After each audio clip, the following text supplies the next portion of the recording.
Et salut à tous, c'est Sneakers. Aujourd'hui on se retrouve pour une nouvelle vidéo en mode présentateur télé avec j'ai sorti la petite table plus la petite chemise. Voilà, je voulais changer un petit peu, voilà, ça fait du bien un petit peu le changement. Donc vous imaginez bien que j'ai pas toutes les Ultra Boost, j'ai juste les principales. Après il est vrai qu'il y a d'autres modèles que je n'ai pas encore, mais ça de toute façon j'en parlerai. Là c'est juste pour imager en quelque sorte, je pourrais faire la vidéo sans les paires, mais je ferais beaucoup plus sympa de les avoir là en main. Et même la présentation je la trouve plutôt cool, n'hésitez pas à me dire ce que vous en pensez. Et sans plus attendre, on commence directement par le sommaire. Donc déjà, en tout premier lieu, on a la Ultra Boost OG, donc ça je pense que tout le monde la connaît simplement, donc qui est sorti en fin 2014, enfin vers 2014. Donc ça franchement c'est une paire que je kiffe simplement, c'est un petit peu le logo de ma chaîne, à chaque fois je le répète mais bon c'est vrai tout simplement. De toute façon je développerai plus dessus, on les comparera justement, c'est un petit peu le projet pour voir les shapes qui évoluent. Ensuite on a eu la 1.0 tout simplement, donc un petit peu pareil que la OG, mais je voulais juste faire une séparation quand même parce qu'il y a quelques points qui sont différents tout simplement. Suite à cela, après le 1, c'est le 2, bien joué à toi. Donc là, Ultra Boost 2.0, bon là elles sont un petit peu défoncées parce que tu as vu, j'ai mis un petit peu les lacets d'effet. Également, petit tutoriel pour avoir les lacets d'effet que je te mets juste ici. Un petit peu usé, donc voilà, 2.0, j'en dis pas plus. Ensuite là, on n'est pas sur une 1.0, 2.0, tout ce que tu veux, on est sur une uncage. Donc là, c'est un modèle qui n'a pas la cage, donc la cage ici, donc voilà, elle l'a pas tout simplement. Donc celle-là, elle est sortie entre la 2 et la 3, il me semble. Je sais pas exactement, ça va pas être non plus un truc de fond à fond, mais c'est juste pour vous donner mon avis sur les différentes Ultra Boost qui existent et pour voir un petit peu où vous aiguiller pour les comparer tout simplement. Donc là, Uncage vraiment très cool. Après le 2, c'est le 3. Donc là, on a un petit modèle de 3.0. Celui-là, il est un peu spécial car c'est une collaboration avec Parley. Donc il y a juste la cage qui diffère un petit peu. Et de toute façon, ça, je vous donnerai plus de détails dans le développement. Après le 3, c'est le 4. Donc là, c'est un modèle un peu particulier parce que c'est pour celle des 5 ans. Donc bon, pareil, ça change rien, on s'en fout. C'est juste le coloris, pareil pour celle-là. J'en dis pas plus. Ensuite, j'ai mis cette paire en bonus car on va dire que cette paire représente un petit peu toutes les paires qui sont en collab. Parce que chaque fois qu'il y a des collabs, par exemple, notamment la dernière, la Ultra Boost Undefeated, pareil, c'est pas un shape classique, ils ont fait un petit peu de mélange tout ça. Voilà, ça là on va dire que ce sera pour présenter et pour faire une ouverture sur les différents shapes qui existent. Également, je les ai pas là, mais il y a d'autres modèles, notamment une autre qui s'apparente un petit peu à la Uncage, qui s'appelle la Lastless tout simplement, c'est la même mais en fait sans lacet. Donc ça pareil, je l'ai pas mais on comparera après. Et il me semble que dernièrement ils ont fait un nouveau truc, c'est comme une 4.0, sauf que là sur la cage il y a un petit peu de prime knit, il me semble qu'ils l'ont appelé la Climat. Je l'ai pris en main aussi, elle est vraiment sympa. De toute façon j'en dis pas plus car on verra dans le développement. On commence alors la comparaison. Déjà dans le premier temps, on va se placer en tant que novice, entre guillemets, en tant que personne qui découvre la paire, pour essayer de comprendre les différents points de vue. Et après on ira dans les détails bien sûr. Déjà, on va prendre une au hasard, mais disons celle-ci. On peut voir que sur toutes les paires, de toute façon ça vous le verrez, il y a toujours la même base de semelle. Il y a toujours la semelle de boost avec la cage qui change pas du tout. Il y a juste un petit peu, oui, les dernières qui sont un petit peu en effet imprimé en 3D, un petit peu différentes, mais à part ça, ça change. On va leur donner comme idée dans la tête que le bas, tout ça là, toute la partie ici ne bouge pas, ok? On va dire que c'est juste la partie au-dessus. Et justement, qu'est-ce qui change sur le haut de la paire, donc qu'on appelle le upper également. Donc là, on va prendre les 1, 2, 3, 4.0 d'abord pour pouvoir les comparer. Et donc voilà, 1, 2, 3 et 4.0. Donc là, on va pouvoir un petit peu les comparer de plus près, voir qu'est-ce qui change vraiment réellement entre la 1, 2, 3, 4.0. Excusez-moi, je bug un petit peu avec tous ces noms farfelus. Voilà, je vais les mettre un petit peu à la verticale pour que vous puissiez vous rendre compte tout simplement. En fait, ce qu'on va appeler des différences en quelque sorte, ça va être le shape. On va dire le shape, c'est la forme générale de la paire. Et justement, en fait, on peut le voir sur le pattern de l'avant de la chaussure, quoi, tout simplement. Et là, je vais en prendre qu'une seule pour avoir une deuxième main. On peut voir qu'ici, là, on a plus un espèce de triangle et là, c'est beaucoup plus étalé. Là, c'est juste un exemple comme ça. Voilà, c'est ce genre de détail qui change sur une Ultra Boost. Donc, c'est le shape. Donc la particularité de la 1.0, c'est très simple, c'est celle de base en fait. Il y a juste le pattern classique de Ultra Boost qu'on connaît avec pas de semelle continentale, ça c'est important, il n'y a pas encore de semelle continentale. Donc voilà, pareil pour le shape classique. Ensuite, sur la 2.0, là on a un shape beaucoup plus différent parce qu'il y a 3 couleurs en général. Donc, parfois c'est la même couleur, mais il y a 3 nuances de couleurs du moins. Là on peut pas bien le voir parce qu'elle est un petit peu sale, mais là il y a une première partie, donc qui fait tout le tour de la paire comme ça.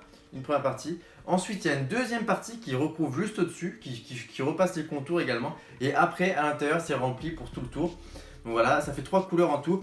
Je vais essayer de mettre des photos également si je trouve d'un shape plutôt propre pour bien voir la différence. Donc voilà, c'est ce qui change un petit peu. Également, par contre, là, on a l'apparition de la semelle continentale, du coup, qui va un petit peu améliorer l'Ultra Boost, etc. Et sinon après, autre détail, la paire ne change pas trop. Peut-être au niveau des surpiqûres ici, ça change un petit peu, mais après ça reste très léger, on va pas non plus s'aborder sur des détails inutiles. Ensuite la 3.0, donc là la 3.0, bon là c'est une pareille, on va pas pouvoir se rendre compte très bien. Là le shape est beaucoup plus élastique que les précédentes, c'est vraiment un chausson. Pareil le shape vraiment très spécial moi personnellement, après je vous donnerai mon avis des différentes Ultra Boost. Moi je suis vraiment pas très fan, là le fait que ce soit comme ça ici. Donc là on peut voir des espèces de traits, on dirait un petit peu une Easy. À un moment même ils avaient fait la Ultra Boost Oreo 3.0 qui on aurait dit vraiment une zébra, d'ailleurs il y avait des customs dessus. Donc voilà, également en plus de cette paire, sur le modèle original, là la cage est transparente, c'est un petit peu un espèce de plastique transparent. Du coup qui se salit très rapidement, un petit peu comme les semelles des Easy 350 V2 pour donner un ordre d'idée. Donc voilà, on reste toujours sur la semelle continentale et très peu de détails qui changent, peut-être pareil encore une fois au niveau des surpiqûres ici qui vont évoluer au cours du temps. Et on termine avec la 4.0, donc la 4.0 c'est le dernier modèle qui est sorti à l'heure où je tourne la vidéo, donc là on est en avril 2018 pour les personnes qui me demandent. Donc voilà, 4.0 du coup, là on peut voir un shape très intéressant. Parce qu'on retrouve en fait, moi personnellement je trouve que c'est un mix entre la 3 points et la 1.0. Donc en plus 3 et 1 ça fait 4, excellent. Car en fait on va retrouver un petit peu l'élasticité et le shape de base de la 3.0. Sauf qu'on va retrouver le pattern de la 1.0. Là si je me mets comme ça, on retrouve des fortes similitudes. Donc ça pareil, je trouve que c'est une chose assez cool. Personnellement, moi la 4.0 elle je trouve très intéressante parce que vu que c'est le dernier modèle, on s'en fout un petit peu de la portée alors qu'une 1.0 on fait un peu attention vu que c'est un truc guillemets un peu plus rare, si je peux me permettre. Et sauf qu'on a toujours le confort de la 3.0 avec l'esthétique de la 1.0. Donc moi personnellement, je trouve que la 4.0 est vraiment un alliage vraiment parfait, même si bien sûr je préfère la 1.0 pour ma part, mais je trouve qu'elle est très bien réussie. Voilà, je voulais féliciter par rapport à ça. Il y a également quelques différences au niveau de l'intérieur de la chaussure, au niveau de la chaussette. Et en parlant de chaussette, on passe directement à la Uncage.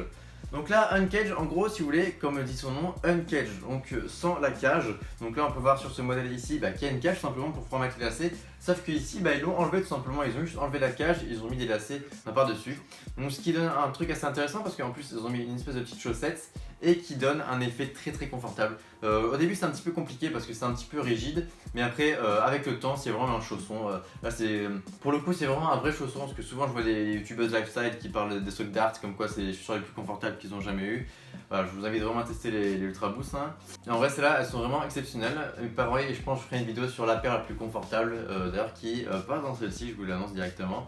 Je pense que ça pourrait être assez cool. Après pour la lastless, c'est sensiblement pareil en fait, simplement il y a juste pas les lacets et l'espèce de renfort ici pour qu'il y ait quand même un bon maintien parce que à la base l'Ultra Boost c'est quand même une chaussure de running. Donc voilà, vous n'allez pas non plus faire un vrai chausson littéralement. Voilà, franchement qui est une très belle paire.